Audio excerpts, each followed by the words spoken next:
Saudi আরবে মিথ্যা মামলা প্রত্যাহারের দাবিতে সংবাদ সম্মেলন করেছেন ভুক্তভোগী প্রবাসী শেখ রাকিব উদ্দিন। রিয়াদের একটি হলরুমে প্রবাসী ব্রাহ্মণবাড়িয়া জেলা শাখা বিএনপির অঙ্গ সংগঠনের পক্ষ থেকে এই সংবাদ সম্মেলনের আয়োজন করা হয়। এ সময় ভুক্তভোগী ও রিয়াদ সরাইল উপজেলা বিএনপির সভাপতি শেখ রাকিব উদ্দিন জানান, ছাত্র জীবন থেকে বিএনপির কর্মী হিসেবে কাজ করছেন।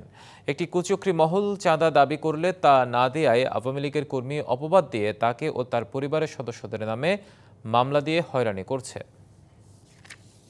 মাধ্যমে এটা যেন সত্য প্রমাণ হয়ে বছর পর্যন্ত আমাকে একটি মিথ্যা মামলা দিয়ে আওয়ামী লীগ বানিয়ে একটি স্বতন্ত্র মামলায় আমাকে এবং আমার ফ্যামিলিকে হয়রানি করছে।